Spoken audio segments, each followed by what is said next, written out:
শুরু করব ডিএনএ প্রতিলিপিকরণ পদ্ধতি। এর আগের দিন বলেছিলাম তোমাদের যে প্রতিলিপিকরণের সর্বজন গ্রাহ্য মডেল বা পদ্ধতি হচ্ছে সেমি কনজারভেটিভ মোড।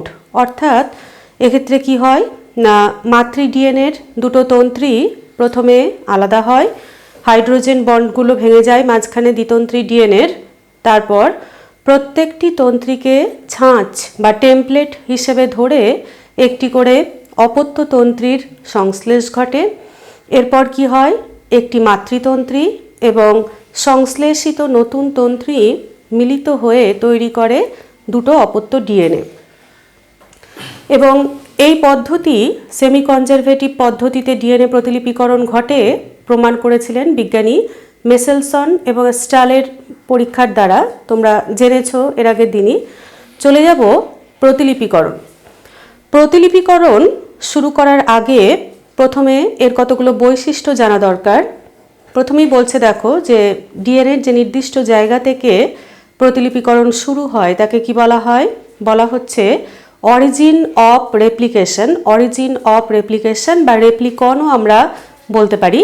একে সাধারণত কি দিয়ে চিহ্নিত করা হচ্ছে, যেহেতু অরিজিন ও দিয়ে রিপ্রেজেন্ট করা হয়, আর যেখানে শেষ হয় তাকে বলা হচ্ছে প্রান্তীয় বিন্দু বা টার্মিনাল পয়েন্ট বলা হয়ে থাকে।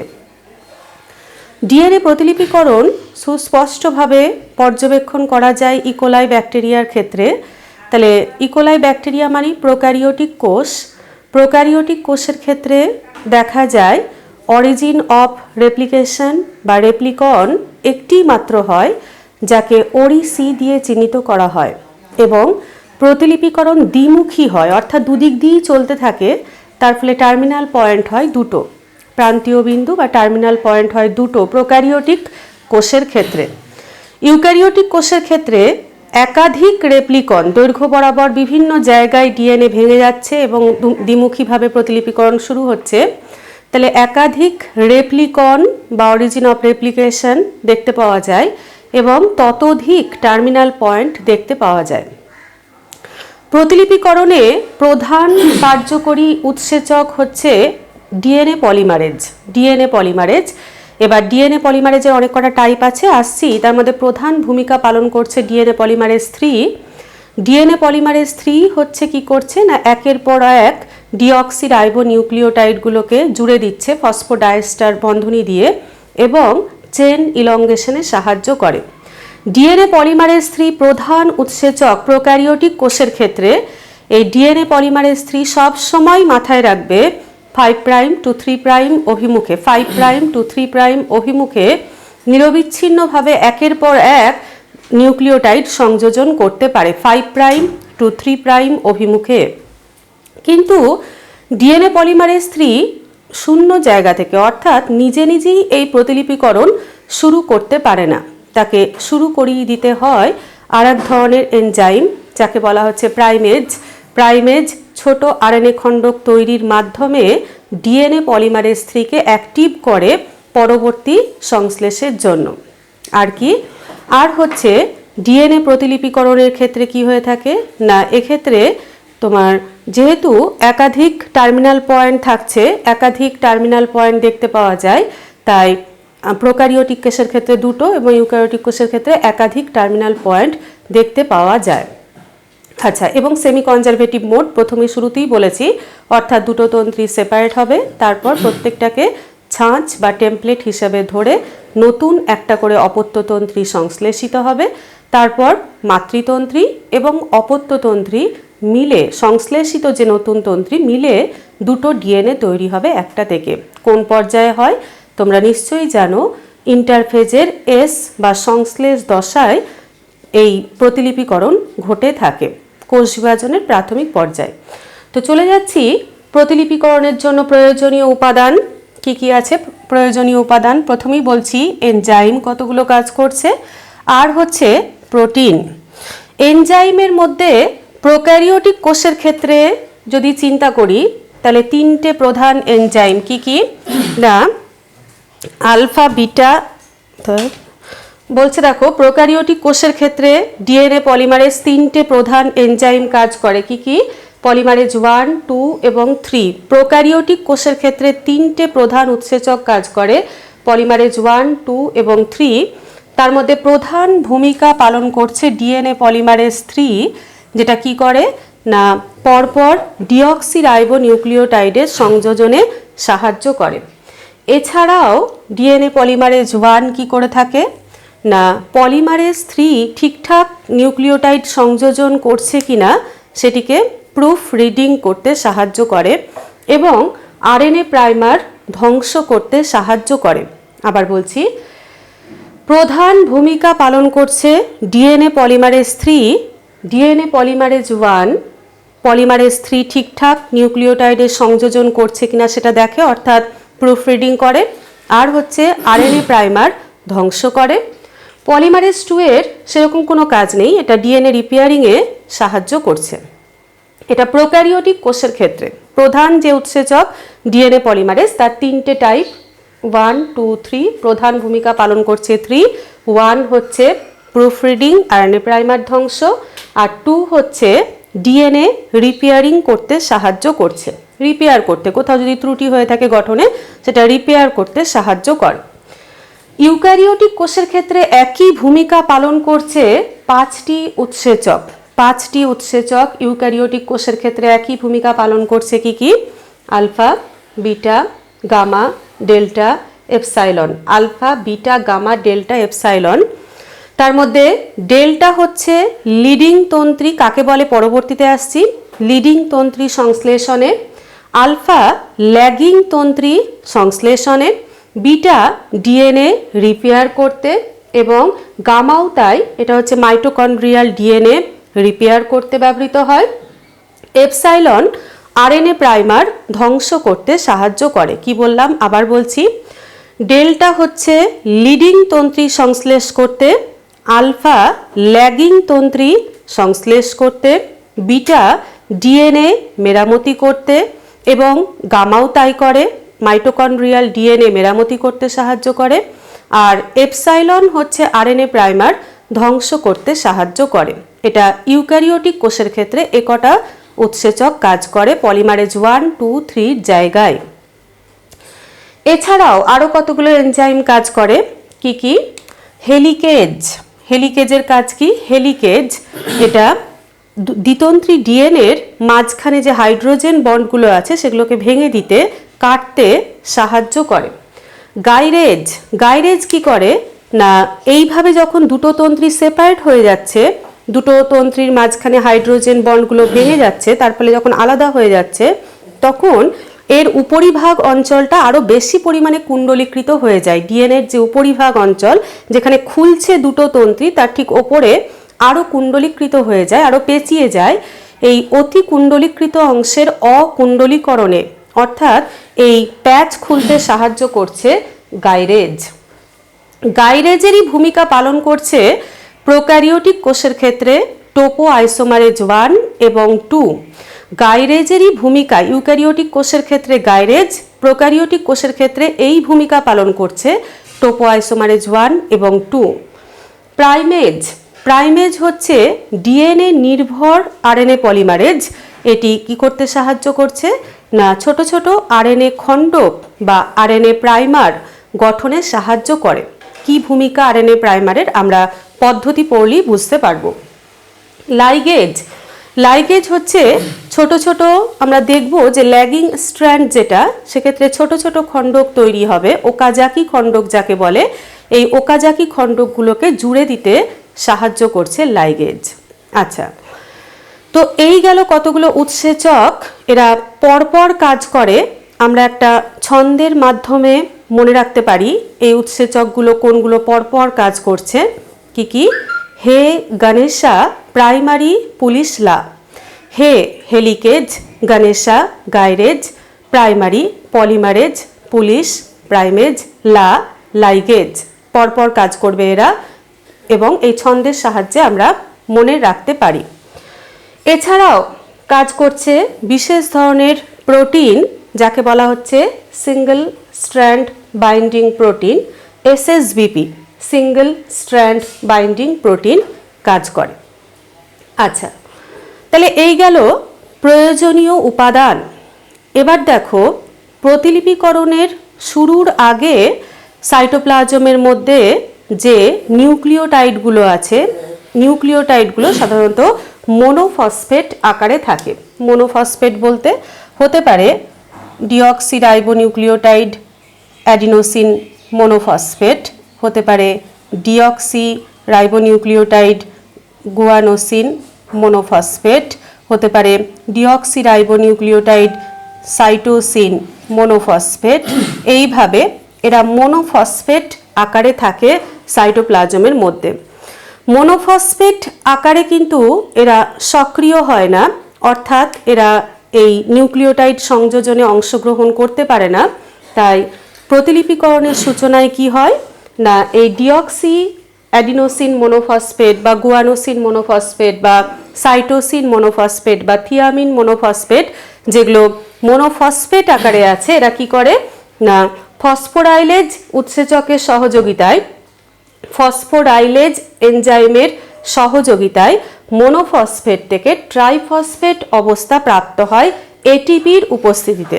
এটিপির উপস্থিতিতে মোনোফসফেট থেকে ট্রাইফসফেট অবস্থা প্রাপ্ত হয়। প্রত্যেকটাই তাই, অ্যাডিনোসিন, গুয়ানোসিন, সাইটোসিন, থিয়ামিন প্রত্যেকটাই ট্রাইফসফেট হয় এবং সক্রিয় হয়।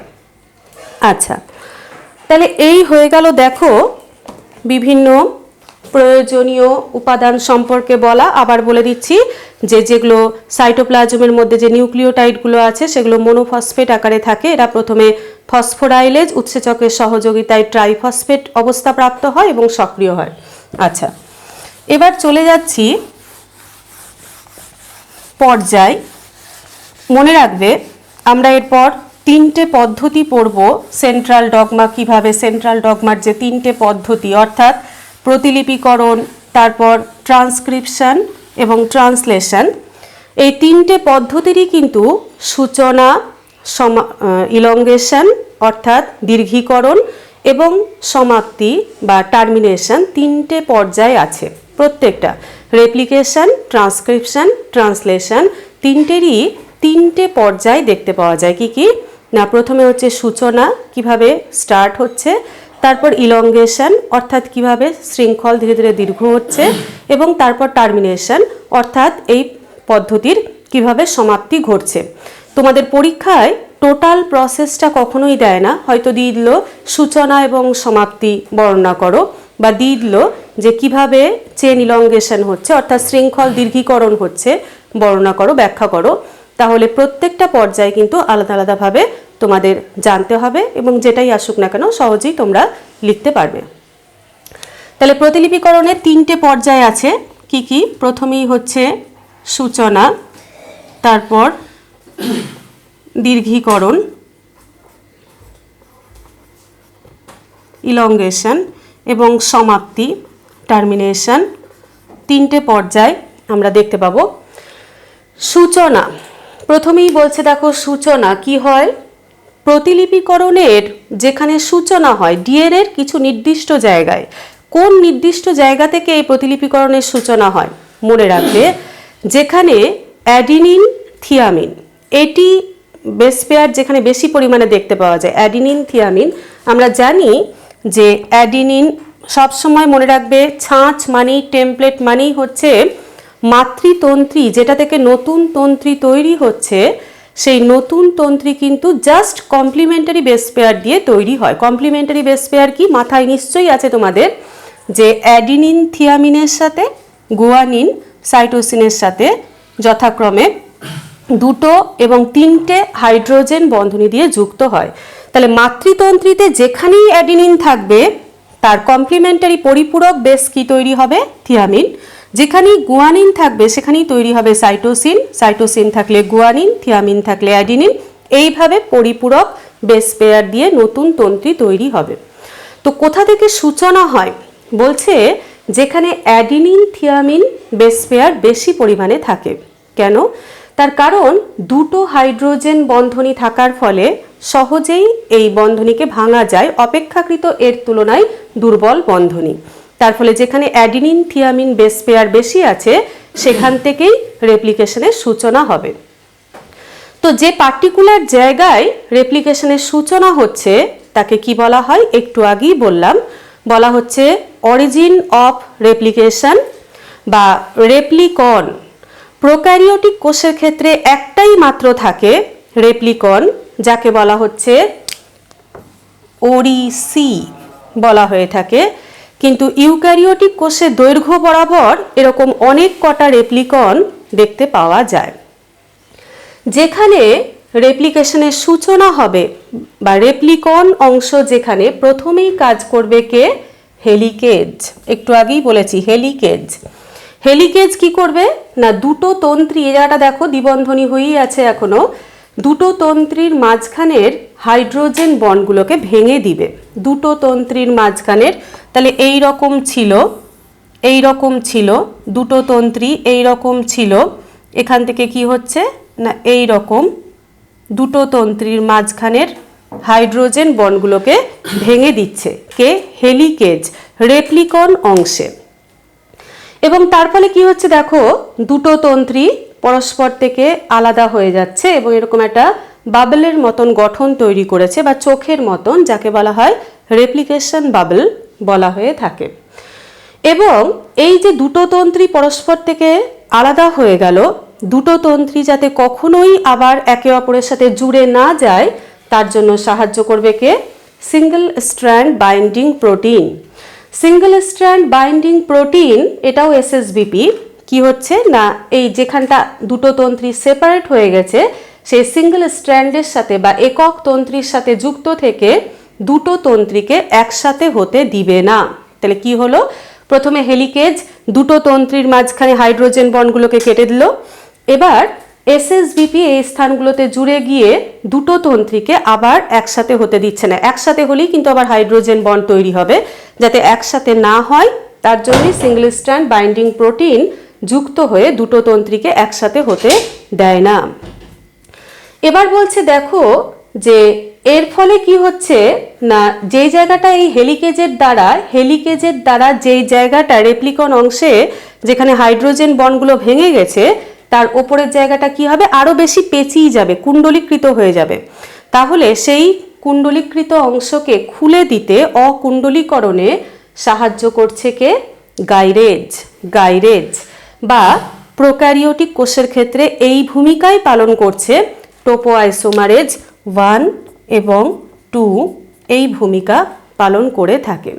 তাহলে হেলিকেজ হাইড্রোজেন বন্ড ভেঙে দিচ্ছে এবং এসএসবিপি প্রোটিন কি করছে, এই একক তন্ত্রীর সাথে সাথে গিয়ে যুক্ত হচ্ছে যাতে করে দুটো তন্ত্রী আবার একসাথে হতে না পারে। আচ্ছা, এবার দেখো তার ফলে কি হচ্ছে না, এই যে বাবলটা তৈরি হলো, দুটো তন্ত্রী ভেঙে গিয়ে যে বাবল তৈরি হলো রেপ্লিকেশন বাবল, এর প্রতি অর্ধাংশ যদি অর্ধেক পার্টটা আমরা নিই, দেখতে কিরকম, এরকম ওয়াই এর মতন একটা ফর্ক তৈরি করছে, ওয়াই এর মতন একটা ফর্ক তৈরি করছে রেপ্লিকন অংশে। এবং এই ফর্ক অংশে কি হচ্ছে, ওয়াই আকৃতির এই যে ফর্ক অংশে এখানে দুটো তন্ত্রী, ডিএনএর যে দুটো তন্ত্রী দুটো পৃথক মুক্ত প্রান্ত তৈরি করছে। কিরকম না, ধরো যদি এই তন্ত্রীটা 5 প্রাইম টু 3 প্রাইম ডিরেকশনে হয়, তাহলে যেখানে ভেঙে যাচ্ছে এই মাতৃতন্ত্রীর মুক্ত প্রান্ত কি 3 প্রাইম, আর এই তন্ত্রীটা যদি 3 প্রাইম টু 5 প্রাইম হয়ে থাকে মাতৃতন্ত্রী, তাহলে যেখানে ফর্ক তৈরি করছে, যেখানে ভেঙে গেছে সেক্ষেত্রে মাতৃতন্ত্রীর অভিমুখ কি 5 প্রাইম। আচ্ছা, তাহলে কি বললাম না, ফর্ক অংশে মাতৃতন্ত্রী দুটো পৃথক মুক্ত প্রান্ত তৈরি করছে। এই জায়গাটা যেহেতু ভেঙে যাচ্ছে তার ফলে পৃথক মুক্ত প্রান্ত তৈরি করছে, একটার 3 প্রাইম প্রান্ত মুক্ত প্রান্ত আর একটার 5 প্রাইম মুক্ত প্রান্ত গঠিত হচ্ছে। এবার বলছে দেখো, যেটার মুক্ত প্রান্ত 3 প্রাইম সেক্ষেত্রে মুক্ত প্রান্ত থেকে মুক্ত প্রান্তে, যেটার মাতৃতন্ত্রী যেটা মুক্ত প্রান্ত 3 প্রাইম তার মুক্ত প্রান্তে, আর যেটার মাতৃতন্ত্রী 5 প্রাইম তার ফর্কের গোড়ার প্রান্তে, গোড়ার দিকে কি হবে না, এরকম ছোট্ট আরএনএ খণ্ডক যুক্ত হবে, যাকে বলা হচ্ছে আরএনএ প্রাইমার, এটাকে বলা হয়ে থাকে আরএনএ প্রাইমার। আরএনএ প্রাইমারটা কি? ছোট্ট আরএনএ খণ্ডক কি দিয়ে তৈরি? 4 থেকে 12টি নিউক্লিওটাইড দিয়ে তৈরি হয়ে থাকে। 4 থেকে 12টি নিউক্লিওটাইড দিয়ে গঠিত ছোট্ট আরএনএ খণ্ডক যুক্ত হচ্ছে কোথায়? না ওয়াই আকৃতির ফর্কের দুটো মাতৃতন্ত্রীর একটার 3' মুক্ত প্রান্তে, আর একটা যেটা 5' হয়ে আছে তার ফর্কের গোড়ার দিকে এরকম ছোট্ট আরএনএ খণ্ডক যুক্ত হচ্ছে, যার নাম হচ্ছে আরএনএ প্রাইমার। এবং এই আরএনএ প্রাইমার গঠন করতে সাহায্য করছে যে উৎসেচক, সেটা হচ্ছে প্রাইমেজ। প্রাইমেজ একটু আগেই বলেছি ডিএনএ নির্ভর আরএনএ পলিমারেজ উৎসেচক 4 থেকে 12টি নিউক্লিওটাইড দ্বারা গঠিত এরকম ছোট্ট আরএনএ খণ্ডক, যাকে বলা হচ্ছে আরএনএ প্রাইমার, গঠন করে। এবং এই আরএনএ প্রাইমার মাতৃতন্ত্রী যেটা মুক্ত 3' প্রান্ত তার ফর্ক প্রান্তে বা মুক্ত প্রান্তে, আর যেটার 5' তার ফর্কের গোড়ার দিকে যুক্ত হচ্ছে ছোট্ট আরএনএ খণ্ডক। আচ্ছা, এবার এই যে আরএনএ খণ্ডক যেটা যুক্ত হলো এরকম 4 থেকে 12টি নিউক্লিওটাইড দিয়ে গঠিত, এটাকে যদি আমি শর্করার আকারে দেখাই কিরকম ব্যাপারটা, এরকম, তাই না?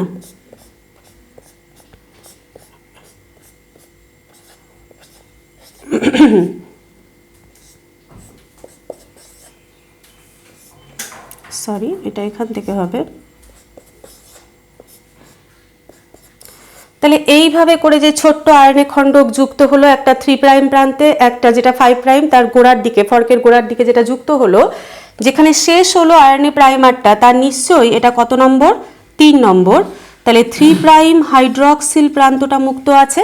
আরএনএ প্রাইমারের 3' হাইড্রক্সিল প্রান্ত মুক্ত। এর আগে এই ব্যাপারগুলো বলেছি, তাহলে ওই জায়গাগুলো ভালো করে দেখবে, তাহলেই বুঝতে পারবে যে এখানে 3 নম্বর যে কার্বনটা তার এখানে হাইড্রক্সিল গ্রুপ আছে। আচ্ছা, তাহলে এই যে আরএনএ প্রাইমারের 3' হাইড্রক্সিল প্রান্ত এখানে এবার কি করবে না ডিএনএ পলিমারেজ 3 কি করবে? একের পর এক ডিএনএ পলিমারেজ 3 কিন্তু একা একা শুরু করতে পারে না। প্রথমে এরকম ছোট্ট আরএনএ খণ্ডক এসে যুক্ত হয়েছে ডিএনএ পলিমারেজ 3 কে অ্যাক্টিভ করার জন্য, এবং এই ছোট্ট আরএনএ খণ্ডক গঠন করতে সাহায্য করছে কে? Primase enzyme. এবার পলিমারেজ 3 কি করছে না এই 3' হাইড্রক্সিল প্রান্তে একের পর এক ডিঅক্সি রাইবোনিউক্লিওটাইড যুক্ত করতে থাকবে এবং চেন ইলংগেশন করতে থাকবে। আবার বলছি, আরএনএ প্রাইমারের 3' হাইড্রক্সিল প্রান্ত যেখানে নিউক্লিওটাইডের সংযোজন হতে পারে, সেই জায়গায় ডিএনএ পলিমারেজ 3 এবার কি করবে? একের পর এক ডিঅক্সি রাইবোনিউক্লিওটাইডের সংযোজন ঘটাতে থাকবে এবং শৃঙ্খলের দীর্ঘীকরণ চলতে থাকবে। এবার কথা হচ্ছে, দেখো যে ডিএনএ পলিমারেজ 3 সবসময়, একটু আগেই বলেছি, 5' to 3' অভিমুখে সংশ্লেষ করতে পারে। অর্থাৎ এই 3' প্রান্তেই হাইড্রক্সিল গ্রুপটাকে এখান থেকে সরিয়ে ডাইস্টার বন্ধনী দিয়ে যুক্ত করতে পারে নিউক্লিওটাইড। সবসময় 5' to 3' অভিমুখে নিরবিচ্ছিন্নভাবে 3' প্রান্তে নিরবিচ্ছিন্নভাবে একের পর এক ডিঅক্সি রাইবোনিউক্লিওটাইড জুড়তে পারে। তাহলে বিষয় হচ্ছে, যেখানে এই ফর্কটা গঠিত হয়েছে, একটা মাতৃতন্ত্রী যেটা 3' to 5' অভিমুখী, সেক্ষেত্রে নিরবিচ্ছিন্নভাবে ডিএনএ পলিমারেজ 3 একের পর এক ডিঅক্সি রাইবোনিউক্লিওটাইড জুড়ে যাবে এবং 5' to 3' অভিমুখে নিরবিচ্ছিন্নভাবে তন্ত্রী তৈরি করবে। নিরবিচ্ছিন্নভাবে তৈরি করবে কেন? তার কারণ যে তন্ত্রীটাকে ছাঁচ হিসেবে ধরে ডিএনএ পলিমারেজ 3 কাজ করছে, সেটা হচ্ছে 3' to 5'। তাহলে একে 3' to 5' কে ছাঁচ হিসেবে ধরে সহজেই 5' to 3' অভিমুখে নিরবিচ্ছিন্নভাবে সংশ্লেষ চলবে। এই যে তন্ত্রীটা গঠিত হচ্ছে, এটাকে বলা হচ্ছে লিডিং স্ট্র্যান্ড বা লিডিং তন্ত্রী বলা হয়ে থাকে। কিন্তু বিষয় হচ্ছে, যে মাতৃতন্ত্রী 5' to 3' অভিমুখে, সেক্ষেত্রে কি হবে? কখনোই তো ডিএনএ পলিমারেজ 3 টু 5' অভিমুখে সংশ্লেষ করতে পারবে না, যেহেতু এটা মাতৃতন্ত্রী 5' টু 3', তাহলে এখান থেকে যদি সংশ্লেষ শুরু করতে হয় মুক্ত প্রান্ত থেকে, তাহলে 3' টু 5' অভিমুখে করতে হবে, অপোজিট হবে সবসময়। 5' টু 3' হলে 3' টু 5'। কিন্তু ডিএনএ পলিমারেজ 3 কখনোই 3' টু 5' অভিমুখে সংশ্লেষ করতে পারবে না। তাহলে সেক্ষেত্রে কি করবে না, অপোজিট সাইড থেকে অর্থাৎ ফর্কের গোড়ার থেকে এরকম ছোট ছোট খণ্ডকে সংশ্লেষ চলবে, যেগুলো প্রত্যেকটা খণ্ড কি 5' টু 3', উল্টো দিক থেকে আসছে, তাহলে 5' টু 3', 5' টু 3', 5' টু 3' অভিমুখে ছোট ছোট খণ্ডকে এরকম সংশ্লেষ করতে থাকবে ডিএনএ পলিমারেজ 3।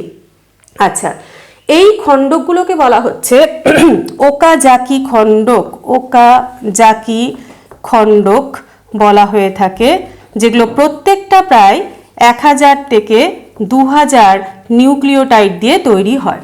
ওকাজাকি খণ্ডক প্রত্যেকটা 1000 থেকে 2000 নিউক্লিওটাইড দিয়ে তৈরি হয়। এবং প্রত্যেকটা খণ্ডক গঠনের জন্যই কি দরকার, তাহলে আমি শুরুতেই বলেছি ডিএনএ পলিমারেজ 3 শূন্য স্থান থেকে সংশ্লেষ শুরু করতে পারে না। প্রত্যেকটা খণ্ডক সংশ্লেষের জন্যই ছোট ছোট আরএনএ খণ্ডক বা আরএনএ প্রাইমার লাগবে। তাহলে প্রত্যেকটা খণ্ডকের জন্য এরকম আরএনএ প্রাইমার লাগবে, আরএনএ প্রাইমার।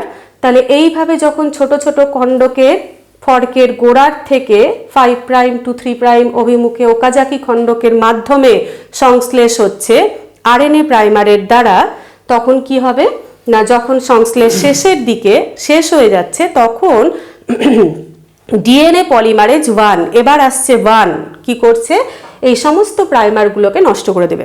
প্রাইমার মানেই ছোট একটা আরএনএ খণ্ডক, তাহলে এর মধ্যে নিশ্চয়ই নিউক্লিওটাইডগুলো ছিল, সেগুলো যখন ডিএনএ পলিমারেজ 1 নষ্ট করে দিল, তাহলে সেই জায়গাগুলো ফিল আপ করবে কিভাবে না, ডিএনএ পলিমারেজ 1 আরএনএ প্রাইমার ধ্বংস করবে এবং সেই জায়গায় ডিঅক্সিরাইবো নিউক্লিওটাইড যুক্ত করবে, যুক্ত করে করে এরকম কতগুলো খণ্ডক তৈরি করবে। তারপর শেষে গিয়ে এই খণ্ডকগুলো লাইগেজ এনজাইম দিয়ে, এটা হচ্ছে লাইগেজ দিয়ে প্রত্যেকটা খণ্ডক যখন এখান থেকে সরে যাবে লম্বা হয়ে যাচ্ছে, তখন এই লাইগেজ কি করবে, দুটোকে জুড়ে দিবে এবং নিরবিচ্ছিন্নভাবে, এই তন্ত্রীটাও নিরবিচ্ছিন্নভাবে বলবো না, ছোট ছোট খণ্ডকের মাধ্যমে তৈরি হবে ওকাজাকি খণ্ডক। তারপর লাইগেজ দিয়ে জুড়ে গিয়ে যে তন্ত্রী তৈরি করবে তাকে বলছি ল্যাগিং তন্ত্রী। একে বলছি আমরা ল্যাগিং তন্ত্রী বলা হয়ে থাকে। এইভাবে রেপ্লিকন বা অরিজিন অফ রেপ্লিকেশন থেকে শুরু করে ধীরে ধীরে কি হবে, ইকোলাইয়ের ক্ষেত্রে যেহেতু একটাই ওরিসি এক জায়গায় ভেঙে গেল, দুদিক থেকে শুরু হলো, দ্বিমুখী হয়, দুদিক থেকে শুরু হবে এবং তারপর গিয়ে যখন টার্মিনাল পয়েন্টে পৌঁছাবে তখন রেপ্লিকেশনের সমাপ্তি হবে। তাহলে একটা অরিজিন আর দুদিক থেকে শুরু হচ্ছে, দ্বিমুখীভাবে গিয়ে যখন দুটো টার্মিনাল পয়েন্ট, দুটো প্রান্তীয় বিন্দু যখন পৌঁছাবে অটোমেটিক্যালি রেপ্লিকেশনের সমাপ্তি হবে। তাহলে টোটাল ব্যাপারটা আরেকবার সাম আপ করে দিচ্ছি। কি হলো, প্রথমে হেলিকেজ দ্বিতন্ত্রী ডিএনএর হাইড্রোজেন বন্ড ভেঙে দিল, তারপর এসএসবিপি যুক্ত হয়ে দুটো তন্ত্রীকে সেপারেট রাখতে সাহায্য করছে, তারপর ওপরের দিকে যে জায়গাটা বেশি কয়েলিং হয়ে যাচ্ছে গাইরেজ, আবার সেই কুণ্ডলীকে অকুণ্ডলীকরণ ঘটছে। এরপর এই দুটো তন্ত্রী যদি আমরা এই যে বাবেল তৈরি হয়েছে এর অর্ধেক অংশ আমরা ধরি, তাহলে দেখতে ওয়াইয়ের মতন ফর্ক তৈরি করছে। এবার এই ফর্কের দুটো মাতৃতন্ত্রীর দুটো পৃথক মুক্ত প্রান্ত তৈরি হয়েছে, একটা 3', একটা 5'। তাহলে যে মাতৃতন্ত্রী 3' টু 5', সেক্ষেত্রে ডিএনএ পলিমারেজ 3 নিরবিচ্ছিন্নভাবে তন্ত্রী সংশ্লেষ করবে আরএনএ প্রাইমারের সহযোগিতায়, একে বলছি লিডিং তন্ত্রী। আর যে মাতৃতন্ত্রী 5' টু 3', সেক্ষেত্রে পলিমারেজ 3 কখনোই 3' টু 5' অভিমুখে সংশ্লেষ করতে পারে না, সেক্ষেত্রে তাই গোড়ার দিক থেকে ছোট ছোট খণ্ডক ওকাজাকি খণ্ডকের মাধ্যমে সংশ্লেষ হবে। প্রত্যেকটা খণ্ডক সংশ্লেষের জন্য লাগবে আরএনএ প্রাইমার, তারপর শেষে গিয়ে পলিমারেজ 1 আরএনএ প্রাইমার ধ্বংস করবে, সে জায়গায় নতুন করে নিউক্লিওটাইড তৈরি করবে আর লাইগেজ জুড়ে দিয়ে তৈরি করবে ল্যাগিং তন্ত্রী। এইভাবে এক জায়গা থেকে শুরু হবে, শেষ হবে দুটো টার্মিনাল পয়েন্টে গিয়ে। আচ্ছা, তাহলে এই হয়ে গেল ডিএনএ রেপ্লিকেশন পদ্ধতি।